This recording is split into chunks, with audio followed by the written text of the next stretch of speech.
In 2011, something happened that changed the video game industry. None of you would be here without him. Something else happened, and it was the start of a new genre leading to all kinds of possibilities in death. Toys to life. The idea of releasing a game for $100 that's incomplete and forces you to scan figurines sold separately to unlock characters already in the game's files is fucking stupid. Let's do it! There has always been a lust for putting elements of real life into video games, and yep, that counts. Using a camera to insert yourself or your objects into the game world, or even something as simple as character creators, it's just flat out cool, and game designers know that. So, what if you had toys that you could scan into a video game and instantly be able to play as that toy? Great. Ready to die. The developer Toys for Bob had this exact idea, and they applied it to a reboot of Spyro the Dragon. Fans were outraged because Spyro doesn't need a reboot, he already had one 2 reboots ago. See, Spyro is a pretty iconic character in the whole pantheon of gaming, but after the initial 3 games on the original PlayStation, we have nothing to lose. And thus, Spyro's Kingdom entered development until later being titled Skylanders: Spyro's Adventure. Wow, that's a slap in the face. Not only is Spyro relegated to the subtitle, he's not even the main guy on the box. It was a smart business decision though, you can't deny that. It was pretty much a brand new franchise, but with Spyro as a selling point for those in the know. It also allowed Skylanders to be its own thing, rather than acting like this was the next main Spyro the Dragon game. Say what you want, but I think they did this in the most respectful way possible. You know, I gotta hand it to you. That was a really nice way to spit on that corpse. Skylanders: Spyro's Adventure released on October 16th, 2011 for Wii, Xbox 360, PlayStation 3, Nintendo 3DS, PC, and Mac, with a Wii U version releasing on July 12th, 2013, only in Japan, published by Square Enix. I'm sorry. So, how does this work? Well, first you spend $70, then wait for that return on investment. In the box, you get the game, 3 figures, some cards, and the Portal of Power. I've got a lot going for me, don't I? The portal requires batteries. We plug the receiver into the system, and there we go.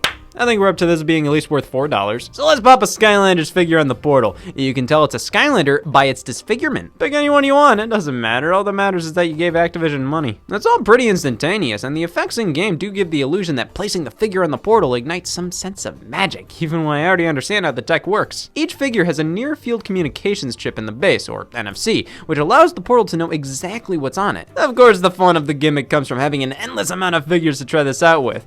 Being restricted to just the 3 that comes in the starter pack, it's like, wow, I can get past the menu. There is nothing you can do unless you put a character on the portal, and once you have 40 of them, you truly start to like it. So allow me to offer you Skylanders figures to purchase separately for only $7.89 per character. And to have access to all that Skylanders has to offer, you can have it all for the price of $225. Okay, well, maybe there's something to this game. Maybe each character unlocks loads of content if this is worth $225. Skylanders is a game where you move forward and beat up enemies.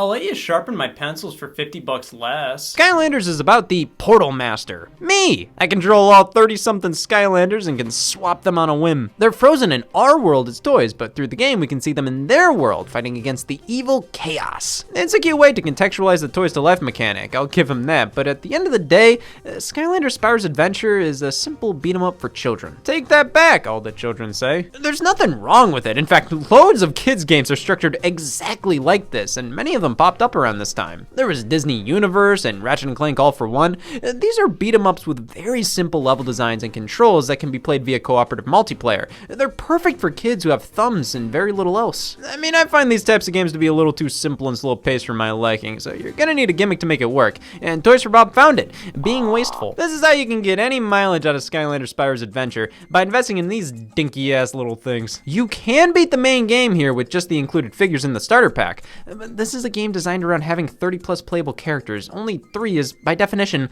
not fun. In 2011, these were all only around $8 a pop, so not a horrible deal or anything. But these toys are pretty small, all things considered, and it's kind of hard for me to really want a ton of them when I have absolutely no attachment to these creatures. Other than Spyro, these are all basically original creations, and some of these guys just look gross to me. Not in terms of being badly designed, and more so, I wouldn't want to be eating while looking at them. They all look like they belong on a pack of Mucinex. And I don't get some of these names. They're not even names. One of them's named Lightning Rod. His parents were dicks. Then you have Wham Shell, Trigger Happy, Stump Smash. What the hell kind of a name is Slam Bam? The characters and names are pretty take it or leave it for me personally, and while you can totally just pick and choose your favorites and roll through the game, Skylanders works best when you have basically every character at your disposal. You get up to certain parts where you need a specific Skylander of a specific type. None other can unlock the gate. Oh, well, that's a smart business move and a little bit of a, well, I don't know, discrimination. Then when you die, you can't use that Skylander for a period of time. They have to tap out while you use another figure, and you can't use them for a while as they rest up. So theoretically, you can beat the game with a starter pack, but if you die with all 3 of your figures, you just can't do anything until your toys come back to life, which doesn't happen until either A, you finish the level you're on, but of course if you used up all your toys, then B, wait like 5 hours for the things to recharge. If it were 30 minutes, I think that would still be egregious. Doesn't matter that much though, because the game is piss easy. I wish I didn't have to use that adjective, but hey, just shows they gotta make urination harder. That's just more incentive to buy more figures to have more and more chances to get through the stages. They're not forcing you to do it, but of course that's how an adult sees it. And I'm sure kids thought they needed Ghost Roaster, their life depended on it. We all see the gameplay like this. The kids see it like this. It may have overly simple gameplay that's aggressively monetized in a far sneakier way than something like DLC or microtransactions, but Toys for Bob definitely made each purchase feel magical, like the son of God. The act of putting a Skylander on the portal does feel kinda cool. It lights up in a certain way with the TV displaying animations that, in tandem, create a pretty neat effect. And after a Skylander dies, rummaging through your collection trying to pick the next one you play as, it has a certain charm to it. Sure, it's a far bigger chore than just a selection screen, which is entirely what this replaces, but it's kind of fun. You can play the entire game with a second player or battle them in a versus mode, truly the best crotch measuring tool. The game was originally developed for the Wii, with the Xbox 360 and PlayStation 3 versions being ports, which makes this feel great as a Wii game and really sad as anything else. There's something about HD ports of Wii games to the Xbox 360 that just feel like naked mole rats. That 360 version is the only one that uses a wired portal, I assume for some technical reason. The Japanese only Wii U version is pretty rare, probably going to be one of the harder to find games down the line. The 3DS version is completely different. It's a bit more fast-paced and action-y, probably a better game overall, though it's harder to appreciate the figures. Being more focused on portable play, you save a few Skylanders to your system, then can take it on the go, which entirely defeats the purpose of the figures, which had no purpose to begin with. I just find it interesting the game came out on 3DS. They had to create a specific, slightly smaller portal of power just for it, which why go out of your way to do that for a new IP? Skylanders was a critical and commercial success.